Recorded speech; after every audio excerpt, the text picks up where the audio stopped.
Welcome back to the vlog. Look at the fit. He's so back. He's so back. The hardest part is not over yet. That's just residency, baby. This has probably been my most chill week of anesthesia residency so far.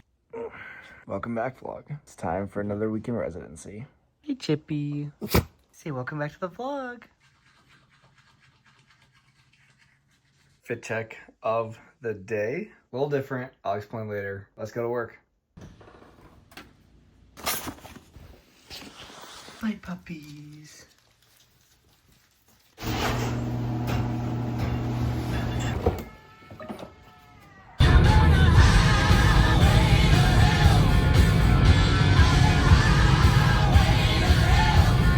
Alright guys, welcome back to the vlog. You guys might be wondering why I'm not wearing scrubs, and that's because for the next 2 weeks, I am actually rotating through our Anesthesia Preparedness Clinic. I think it's cool that my program has this because anesthesia does not come without its risks, of course, right?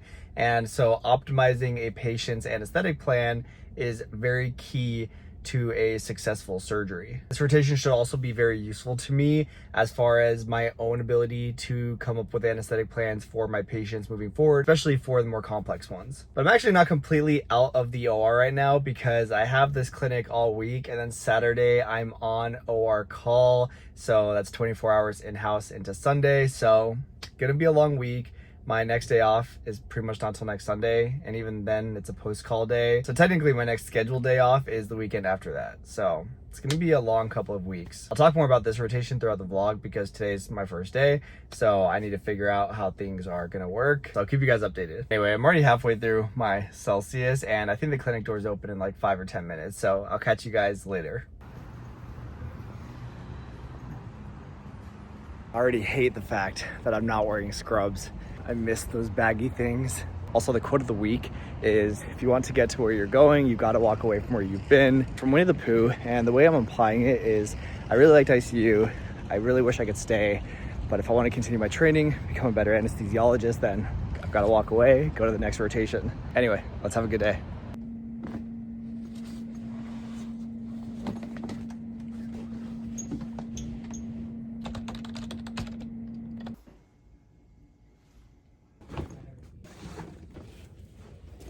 Yo, we are done. Let me get to the car. We'll debrief a little bit.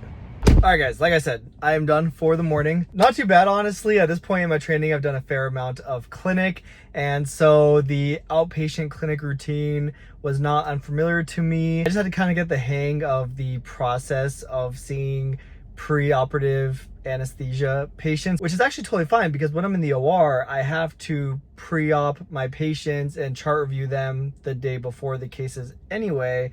So a lot of that was actually quite similar. The difference here was that I was actually seeing the patients in person in clinic prior to their scheduled surgeries, which was actually kind of cool. I feel like a lot of patients don't really get to talk about the anesthesia stuff or ask the anesthesiologist questions until they're sitting in pre-op. So that was really nice. As far as what I had to do from my end is pretty much exactly what I do with pre-oping, you know, going through past medical history, medications, allergies, prior anesthesia history, and then essentially looking at the whole patient and determining what our anesthetic plan will be. Of course, there's gonna be another anesthesiologist that does the case, but they're gonna have all of this information and it'll just make the entire thing a lot more smooth. Overall, went pretty well. I think I'll make it through the week just fine. Right now it's about 2 p.m., which is really nice. So I'm actually out quite early. So I am going to try to go and enjoy the rest of my day. I'll catch you guys later.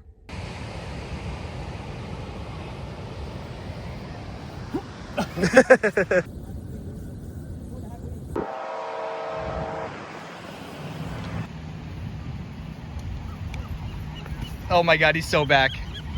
He's so back.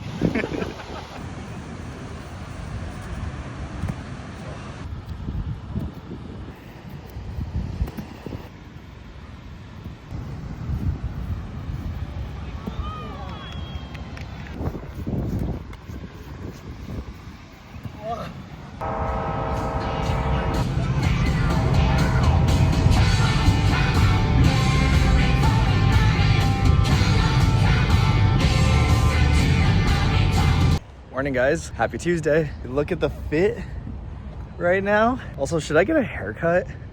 It's getting kind of long, but can't tell if I like it or not. I've also just been too lazy to cut it, which is kind of a personal problem. Anyway, let's have a good day.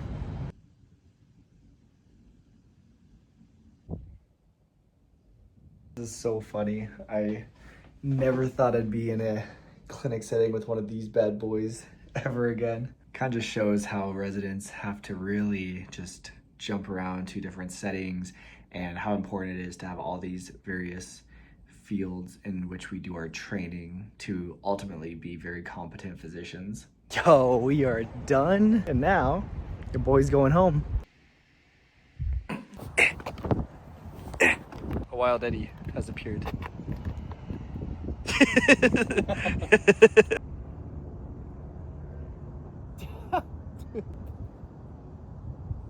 Yeah, it is, but not kicking it. Oh, there you go. Oh.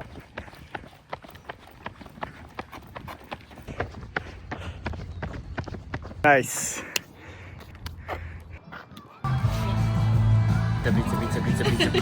Alright guys, quick break from the vlog to tell you about this week's sponsor, Tempo by Home Chef. Now, you guys have heard me talk about Tempo before. The absolute bane of my existence is having to grocery shop and cook at home, and that's where Tempo comes in. Tempo is a weekly meal delivery subscription that serves up fresh, fully prepared, single-serving meals that cook in just 2 minutes. Their chef-crafted menus are dietitian approved, and every single week, you can pick from more than 24 different rotating options delivered right to your door. Literally getting meals that are made with ingredients that you would have in your own fridge, so you don't have to worry about the hassle of grocery shopping and meal prepping, which again is perfect for a resident like me. And their menu actually includes mindful choices, like protein-packed meals with 30+ grams of protein, calorie-conscious meals with 500 or fewer calories, and fiber-rich meals with at least 20% of your daily fiber. Having all of those options makes it super easy to find something that will fit your healthy lifestyle. And for me, ultimately, it's just the ultimate meal prep hack. No grocery shopping, no prep, no chopping, no cooking, just super yummy meals that heat up in 2 minutes and fit into my busy schedule. Literally all a resident could ever want. If you guys want to check out Tempo, make sure to click the link in my description box or scan the QR code here on the screen. And you guys can use my coupon code Sean60 to get 60% off of your first Tempo box. 60% off is a pretty insane deal, so make sure to snag it while you can. Again, they're supported by actual dietitians, super quick, super easy, support a healthy lifestyle. Make sure to check them out, and thank you so much again to Tempo for sponsoring this week's vlog.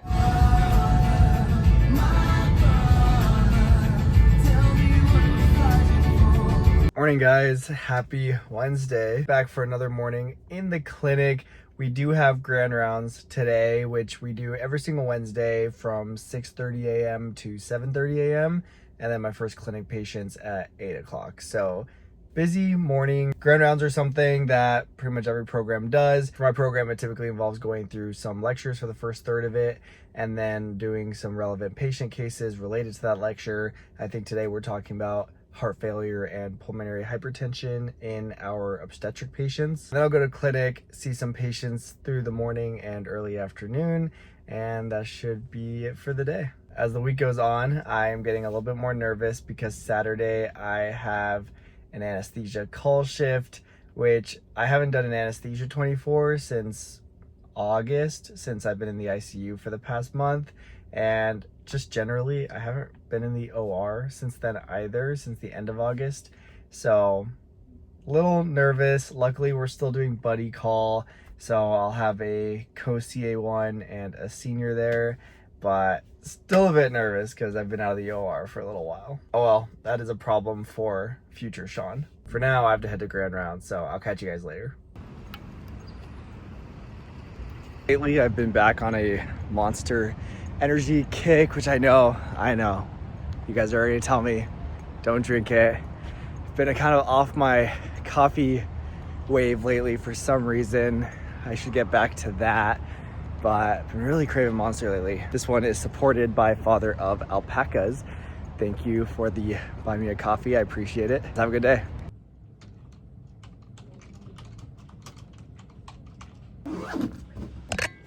All right, guys, we are done. It's like 1 o'clock. Feels really nice to have these early out days, which again is kind of more so we have extra study time outside of the clinic, I believe. But then it's all gonna balance out because I have a 24-hour call shift on Saturday. So the work hours get worked at some point, even when you're on lighter rotations. That's just residency, baby. Hi, sweets. Hi, Noya. Hi, Chewy. Hi, Chip. I missed you guys. I missed you. If anyone was wondering, the pups are still loving their house here in San Diego. They've got this beautiful backyard that they get to go out into. Honestly, having the pups come with us to California really helped make this place feel like home.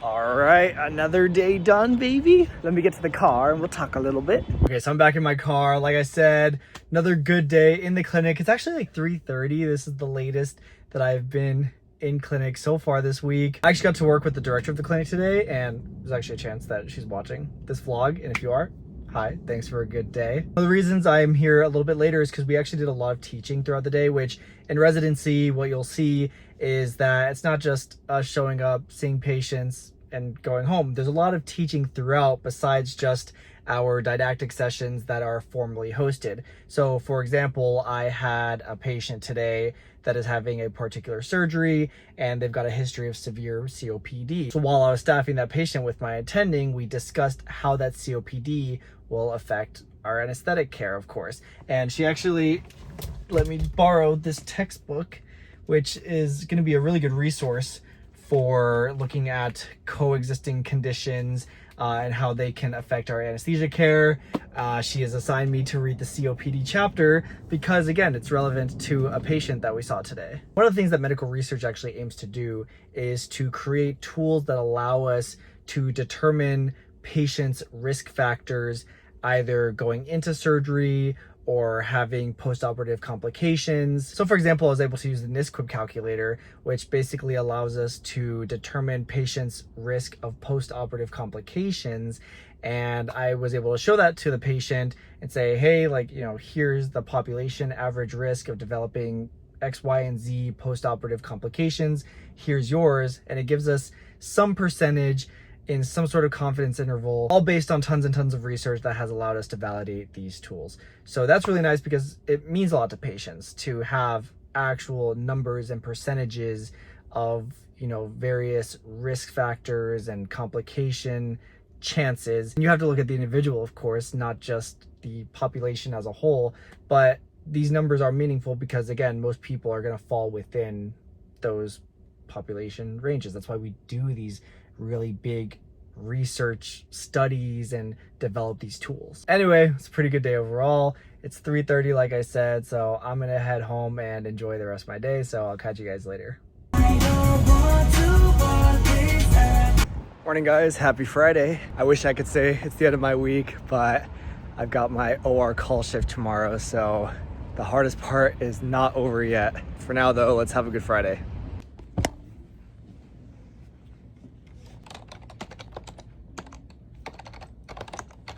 All right, guys, I am done for the day. Not bad, not bad. It's only like 2 o'clock and I am done with my first week in the pre-op clinic. I do have to say this has probably been my most chill week of anesthesia residency so far. It's not because it's easy per se. It's just relative to the way these last 3 months have been.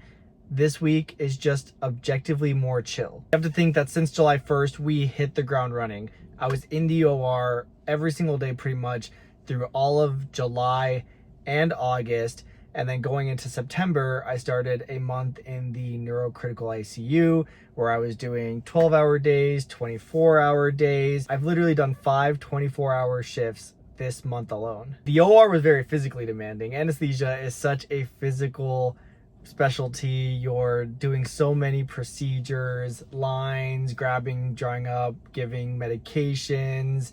It's a lot. Like, I felt like a lot of my tiredness through July and August was just straight up from the physical tax of the job. And then it's also very intellectually demanding because I'm new to anesthesia residency. I'm learning a bunch of stuff. I'm constantly stressed about what's going on with my patients and the case, and then having to keep so much in mind, but then also study on my downtime. I was just always exhausted. And then going into my month in the ICU this past month, it was still very intellectually demanding, a lot less physically demanding, but you're still doing a lot of thinking throughout the day, of course. This week has not been very physically demanding, and it is still very intellectually demanding. But the nice thing about clinic is that compared to, say, my last month in the ICU, I'm seeing outpatients, right? So I'm seeing patients that are not acutely ill, requiring ICU level care. And because of that, I'm having more time during my clinic day to really think through various anesthesia related processes for our patients, because again, this is the Anesthesia Preparedness Clinic that I'm in. And so I don't have that like production pressure of being in the operating room, or that, you know, night before pre-oping with my attending time constraint stress. I get to really absorb everything about my patients here in the clinic and spend a lot more time talking to them and going through their past medical history. And then I have more time to also look through the literature and really look at how their comorbid conditions are going to affect our anesthetic management. And that's been really nice. And I think it's a very huge benefit of having a program that has an anesthesia preparedness clinic, because this is not necessarily something that is available everywhere, but this really allows us to see our patients prior to the day of surgery. If any of you guys have had surgery, chances are the first time you saw your anesthesiologist was in pre-op. And a lot of the times that's how it goes. Sometimes it can't always be helped, but there's so much benefit in being able to see a patient a week, 2 weeks, even a couple of days before their procedures, and really make sure they're optimized from an anesthesia perspective. This allows us to do a lot of things like decrease the risk for post-operative cardiac events, decrease post-operative complications in general, like pneumonias, ICU stays, pretty much anything that might keep someone in the hospital after their surgery. Then also from a selfish perspective, it's been very nice to have a little bit more free time per se, like having a consistent get out of clinic time around like 2 to 3 has been really nice. That's not going to always be the case. They can definitely stack me with more work, and I think that they are next week. I'll be taking on some more patients. So it's been nice. But again, because I'm back in the anesthesia setting, I'm not off the hook for call, and my next call shift is tomorrow. It's a 24-hour OR call, which I'm kind of terrified for, because the last time I was in the OR was the end of August before my ICU rotation, and the last time I did an anesthesia call was the beginning of August. So it's been a little bit. Luckily, since I'm still very early on in my training, we're still doing buddy call, which basically means that I have a co-CA1 with me, and then we also have a senior with us as well as our attending. So there's 4 of us there. I'm not like by myself, thank goodness. So that's good, but it's still going to be a very long day. I'm basically responsible for any cases that we have during the day tomorrow, which I need to pre-op tonight and discuss with my attending tonight. And then we will have the code blue pager. So any code blues that happen in the hospital, we will respond to and be in charge of airway management, of course. And then any traumas that come in throughout the day or night, that's all us as well. So these call shifts are busy. My last one, my first and last one, we didn't sleep at all. We were up the whole night, and I remember being very exhausted when I got home. So that's what I have to look forward to tomorrow. With that said, I'm going to end the vlog here so that I can somehow edit this today and get it uploaded and not have to worry about it tomorrow, because I will be getting off of my 24-hour call when this vlog goes up. So if you're watching this, please wish me luck and drop a comment and like. I would really appreciate it. Anyway, as always, I appreciate you guys joining me for another week in residency, and I will see you guys in the next one.